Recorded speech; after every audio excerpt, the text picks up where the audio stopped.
എപ്പിസോഡിന്റെ opening സീനില് ഇപ്പൊ dengue അവനാണെങ്കില് അവന്റെ ബോഡിയിൽ ചക്ര പവർ അതെങ്ങനെയെങ്കിലും ക്രിയേറ്റ് ചെയ്തെടുക്കാനുള്ള ട്രെയിനിങ്ങിലാണ്. അവൻ ഓടി ഓടി വന്ന് വലിയൊരു ചുമരിന്റെ മുകളിലേക്ക് പാഞ്ഞു കയറും. പക്ഷെ എന്താ, അവന്റെ ബോഡിയിൽ ചക്ര പവർ വർക്ക് ചെയ്യാതെ അവൻ അടിച്ച് താഴേക്ക് വീഴും. ഉടനെ ബൊറൂട്ടോയും ഷിക്കടയും ഈനോജിനും അവർ മൂന്ന് പേരും അവന്റെ അടുത്തേക്ക് വരും.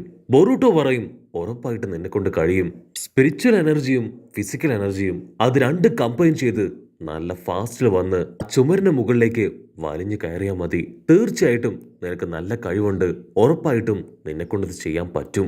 ഉടനെ ഓരോരുത്തരായിട്ട് ഇപ്പൊ അവൻ ഉപദേശിക്കാൻ തുടങ്ങും. നീ കറക്റ്റ് ആയിട്ട് ഫോക്കസ് ചെയ്യുകയാണെങ്കിൽ നിന്നെ കൊണ്ട് കഴിയും. ആക്ച്വലി നിനക്ക് ടെക്നിക്കലായിട്ട് ഒരുപാട് കാര്യങ്ങൾ ചെയ്യാൻ അറിയുന്ന ആളല്ലേ. സോ നിന്റെ കഴിവ് അത് ഞങ്ങൾക്ക് നേരത്തെ ബോധ്യമായതാണെന്ന് പറഞ്ഞ് അവരെല്ലാവരും ചേർന്ന് സിമ്പിളായി ആ മല അതങ്ങനെ കയറി കാണിച്ചു കൊടുക്കും. ഇവിടെ ഡെങ്കിക്കാണെങ്കിൽ എന്താ ചെയ്യേണ്ടതെന്ന് അറിയില്ല. അവൻ ലാപ്ടോപ്പിലൊക്കെ എങ്ങനെ കൂടുതൽ കാര്യമായിട്ട് ഫോക്കസ് ചെയ്ത് ട്രെയിനിങ് എടുക്കാം എന്ന് സെർച്ച് ചെയ്യും. എന്നിട്ട് വീണ്ടും അവൻ ട്രൈ ചെയ്യും. പക്ഷെ അവനെ കൊണ്ട് കഴിയില്ല. ഉടനെ അവൻ മെന്റലി ഡൗൺ ആയി, എന്നെ കൊണ്ട് പറ്റില്ല, ഉറപ്പായിട്ടും ഞാൻ യൂസ്ലെസ് ആണെന്ന് പറഞ്ഞ് അവിടെ ഇരുന്ന് കരയാൻ തുടങ്ങും. ഞാനും ഇവാബയെ പോലെ തോറ്റ് തോറ്റ് ഈ ക്ലാസ്സിൽ തന്നെ കുത്തിയിരിക്കും. അത് കേട്ട് മുൻപിലുണ്ടായിരുന്ന ഇവാബെ അവനിപ്പോ പതിയെ ഡെങ്കിയെ തിരിഞ്ഞു നോക്കും. അവൻ ഒരുപാട് ഫീലായി. അവനിപ്പോ അവിടെ നിന്ന് നടന്നു പോവും. കാരണം ഇവാബെ അവൻ 3 കൊല്ലമായി ഫെയിലായി അതേ ക്ലാസ്സിൽ തന്നെ ഇരിക്കുകയാണ്. ഉടനെ എല്ലാവരും പരസ്പരം നോക്കി ഡെങ്കിയെ തന്നെ തുറച്ചു നോക്കുകയാണ്. മറ്റൊരു ഭാഗത്ത് മാസ്റ്റർ ആളാണെങ്കിൽ എന്തൊക്കെയോ ഇൻസ്ട്രക്ഷൻസ് നമ്മുടെ ആൾക്കാർക്ക് കൊടുക്കുന്നുണ്ട്. പക്ഷേ നമ്മുടെ ആൾക്കാര് പരസ്പരം പൊറുപുറത്തും സംസാരിച്ചും അതൊന്നും മൈൻഡ് പോലും ചെയ്യില്ല. ഡെങ്കി സർവ്വശക്തി എടുത്ത് വീണ്ടും ആ ചുമരിന് മുകളിലേക്ക് വലിഞ്ഞു കയറും. പക്ഷേ അവന്റെ കൺട്രോള് പോയി അവൻ അടിച്ച് താഴേക്ക് വീഴും. ഉടനെ മെറ്റല് അവനിപ്പോ ഡെങ്കിയുടെ അടുത്തേക്ക് വരും. മെറ്റല് പറയും, നീ ഇങ്ങനെ ടെൻഷൻ അടിച്ച് ട്രെയിനിങ് എടുത്തിട്ട് യാതൊരു പ്രയോജനവും ഇല്ല. ആദ്യം ചെയ്യുന്ന കാര്യത്തിൽ ഫോക്കസ് ഉണ്ടാവണം. തോറ്റുപോയാലും വീണ്ടും വീണ്ടും അതിന് ശ്രമിച്ചു കൊണ്ടേയിരിക്കണം. ഉടനെ ഡെങ്കി അവൻ ടെൻഷനായിട്ട് പറയും, എന്നെ കൊണ്ട് പറ്റില്ല ഇതൊന്നും ചെയ്യാനായിട്ട്. റിട്ടേൺ എക്സാം ആണെങ്കിൽ ഞാൻ അടിപൊളിയായിട്ട് എഴുതും. ഇങ്ങനെ പോവാണെങ്കിൽ ഉറപ്പായിട്ടും നെഞ്ചിപ്സൂൽ ഞാൻ ഫെയിലാവും. ഇതിനൊന്നും ഞാൻ യോഗ്യത ഇല്ലാത്തവനാണ്. മെറ്റലിനാണെങ്കിൽ അവന്റെ സംസാരം തീരെ ഇഷ്ടപ്പെടില്ല. അവൻ കൈ ചുരുട്ടി ഡെങ്കിക്കിട്ട ഒറ്റ ഇട്ടി. മെറ്റല് അവൻ വീണ്ടും ഡെങ്കിയെ മോട്ടിവേറ്റ് ചെയ്ത് ആ മലയുടെ മുകളിലേക്ക് പതിയെ പതിയെ കയറ്റുകയാണ്. മെറ്റലാണെങ്കിൽ അവന്റെ അച്ഛൻ ലിയെ പോലെ തന്നെ സിമ്പിളായിട്ട് ചാടി ചാടി കയറും. ഡെങ്കി ഇത്തവണ അവൻ പകുതിയോളം ആ മലയുടെ മുകളിലേക്ക് കയറും. ആ മലയുടെ മുകളിലേക്ക് പിടിച്ചു പിടിച്ചു കയറും. പക്ഷെ എന്താ, അല്പം കഴിയുമ്പോഴേക്കും അവന്റെ കൈവിട്ട് അവൻ താഴേക്ക് പോവാണ്. അടുത്ത സെക്കൻഡ് മെറ്റല് അവൻ അങ്ങനെ പറന്നു വന്ന് ഡെങ്കിയെ തൂക്കിയെടുത്ത് സേഫായി താഴെ ലാൻഡ് ചെയ്യും. അപ്പൊ കറക്റ്റ് ടൈം റോക്ലി അവിടേക്ക് വരും. റോക്ലി ഡെങ്കിയോട് പറയും, ആക്ച്വലി നീ നന്നായിട്ട് ഹാർഡ് വർക്ക് ചെയ്യുന്നുണ്ട്. നിന്നെ പോലെ ഇത്രയും ഫോക്കസ് ചെയ്യുന്ന ഒരാളെ ഞാൻ കണ്ടിട്ടില്ല. ശരിക്കും നീ അടിപൊളിയാണെന്ന് പറഞ്ഞ് അവനെ ഹഗ് ചെയ്യും. മറ്റൊരു ഭാഗത്ത് നമ്മുടെ ഇവാബെ അവനാണെങ്കിൽ ബുക്കൊക്കെ എടുത്തു വെച്ച് കാണാതെ പഠിച്ചുകൊണ്ടേയിരിക്കുകയാണ്. ഇത്തവണ ഉറപ്പായിട്ടും എക്സാമില് അടിച്ചു പൊളിച്ച് നല്ല മാർക്സ് ഞാൻ വാങ്ങും. ചുറ്റുമാണെങ്കിൽ നമ്മുടെ ഭ്രാന്തൻ ടീംസ്. ബൊറൂട്ടോ ആണെങ്കിൽ എന്തൊക്കെയോ അവർ പറഞ്ഞു കൊടുത്തുകൊണ്ടേയിരിക്കും. പക്ഷെ അവനാണെങ്കിൽ ഒന്നും മനസ്സിലാവാതെ ഭ്രാന്ത് പിടിച്ച് അങ്ങനെ കുത്തിരിക്കുകയാണ്.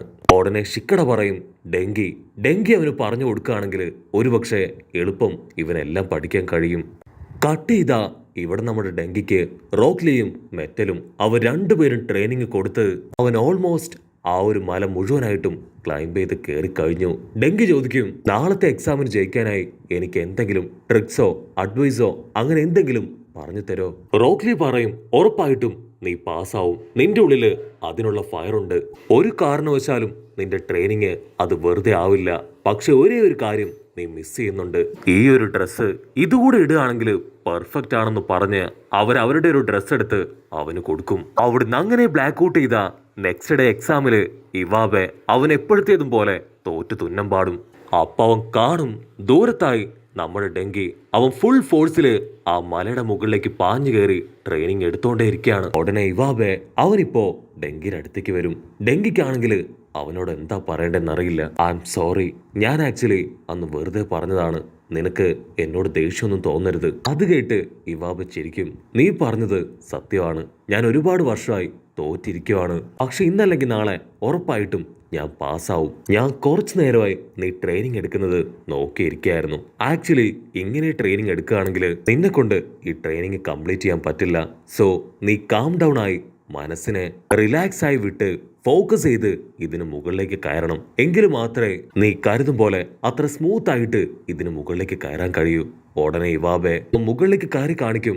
അതനുസരിച്ച് ഡെങ്കിയും റിലാക്സ്ഡ് ആയി ഇപ്പൊ മുകളിലേക്ക് കയറും. ഇത്തവണ ഡെങ്കിക്ക് ഒരു സ്ട്രെസ്സും കൂടാതെ സിമ്പിൾ ആയിട്ട് മുകളിലേക്ക് കയറാൻ കഴിയും. വാവ്, ഇത് അടിപൊളിയാണ്. നീ എനിക്ക് പറഞ്ഞ ഈ ഒരു ടിപ്പ് അത് ശരിക്കും വർക്കൗട്ട് ആവുന്നുണ്ട്. സോ ഉറപ്പായിട്ടും ഞാൻ ഈ എക്സാമില് ജയിക്കും. ആക്ച്വലി റിട്ടേൺ എക്സാമില് ഞാൻ കുറച്ച് വീക്കാണ്. പക്ഷെ നെഞ്ചിപ്സൂല് അതിൽ ഞാനാണ് നമ്പർ 1. ഡെങ്കിക്കാണെങ്കിൽ ഇപ്പൊ നല്ല കോൺഫിഡൻസ് ഉണ്ട്.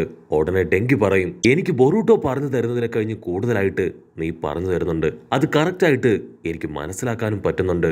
സോ നിനക്ക് ബുദ്ധിമുട്ടില്ലെങ്കിൽ ഇനിയുള്ള ട്രെയിനിങ് അത് നിനക്ക് തന്നൂടെ. അത് കേട്ട് ഇവാബെ അവന്റെ ഷോൾഡറിൽ തട്ടും.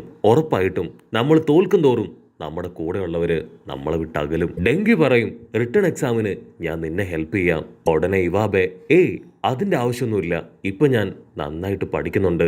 അപ്പോൾ ഡെങ്കി ഇവാബയുടെ ആൻസർ ഷീറ്റ് അത് കാണും. അവൻ ഇത്തവണയും റിട്ടേൺ എക്സാമില് തോറ്റുപോയിരിക്കുകയാണ്.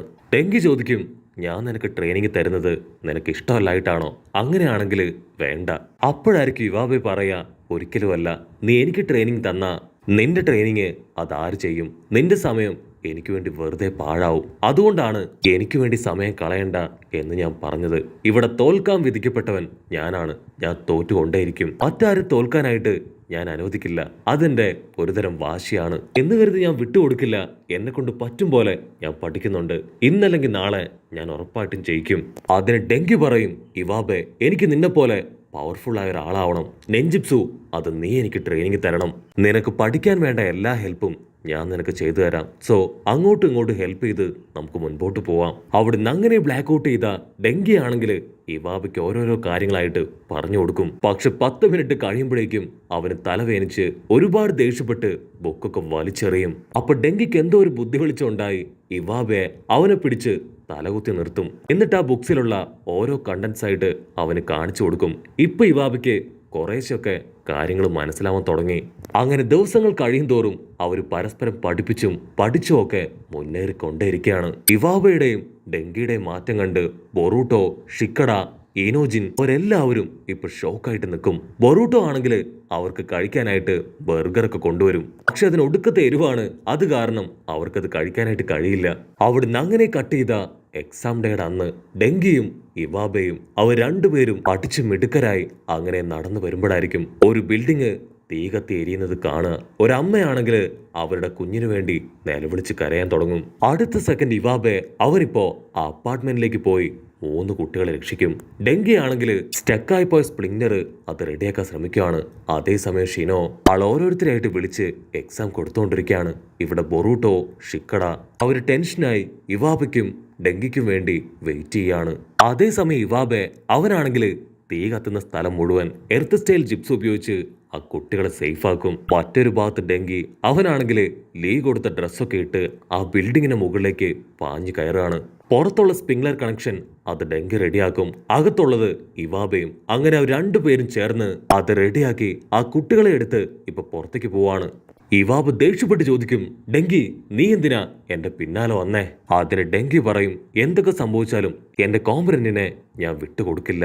ഇവാബെ, നീ അടിപൊളിയായി ആ സ്പ്രിംഗ്ലർ സിസ്റ്റം റെഡിയാക്കി. അത് കേട്ട് ഇവാബെ അവൻ ഹാപ്പി ആയിട്ട് പറയും, നീയും വളരെ നന്നായിട്ട് ഈ ബിൽഡിങ്ങിലേക്ക് ഓടിക്കയറി വന്നു. നിന്റെ ചേഞ്ച് അതെനിക്ക് വിശ്വസിക്കാൻ കഴിയുന്നില്ല. അവിടുന്ന് അങ്ങനെ ബ്ലാക്ക് ഔട്ട് ചെയ്ത ഇവിടെ ഷിനോ അവൻ ഓൾമോസ്റ്റ് എക്സാം ഒക്കെ അവസാനിപ്പിച്ചിരിക്കുകയാണ്. ബൊറൂട്ടോ ഓടി വന്ന് ഇപ്പൊ ഷിനോ മാസ്റ്ററോട് റിക്വസ്റ്റ് ചെയ്യും, സർ ദയവ് ചെയ്ത് അല്പസമയം കൂടെ വെയിറ്റ് ചെയ്യണം. ഞാൻ ഇന്നലെ ഇവാബയ്ക്കും ഡെങ്കിക്കും ബർഗർ കൊടുത്തിരുന്നു. അത് കഴിച്ച് അവർക്ക് സുഖമില്ലാതായെന്നാണ് എനിക്ക് തോന്നുന്നത്. ഒരല്പസമയം കൂടെ അവർക്ക് വേണ്ടി വെയിറ്റ് ചെയ്യണമെന്ന് പറയുമ്പോഴേക്കും നമ്മുടെ 2 ആൾക്കാരും അവിടേക്ക് ഓടിയെത്തും. അതിനുശേഷം നടന്ന എല്ലാ കാര്യങ്ങളും അവരെല്ലാവരോടും പറയും. ഉടനെ മാസ്റ്റർ ഷിനോ പറയും, നിങ്ങൾ 2 പേരും ഈ എക്സാമിൽ പാസ്സായിരിക്കുകയാണ്. ഉടനെ അവർ ഹാപ്പി ആയിട്ട് തുള്ളിച്ചാടി ഇപ്പൊ പുറത്തേക്ക് വരും. ബാക്കിയുള്ള സ്റ്റുഡൻസ് എല്ലാവരും അവരെ കൺഗ്രാജുലേറ്റ് ഒക്കെ ചെയ്ത് അവർക്ക് ഓരോ ഗിഫ്റ്റ് ഒക്കെ കൊടുക്കാനായിട്ട് തുടങ്ങും. അങ്ങനെ അവരെല്ലാവരും ഹാപ്പി ആയിട്ട് തംസപ്പ് ഒക്കെ അടിക്കുന്നതോട് കൂടെ ഈ ഒരു എപ്പിസോഡും അവസാനിക്കുന്നു. എപ്പിസോഡ് ഇഷ്ടപ്പെടുകയാണെങ്കിൽ തീർച്ചയായിട്ടും ലൈക്ക് ചെയ്യാനും കമന്റ് ചെയ്യാനും ഷെയർ ചെയ്യാനും മറക്കല്ലേ. അടുത്തൊരു അടിപൊളി എപ്പിസോഡുമായിട്ട് കാണുന്നവരെ it's me with Mallu episode.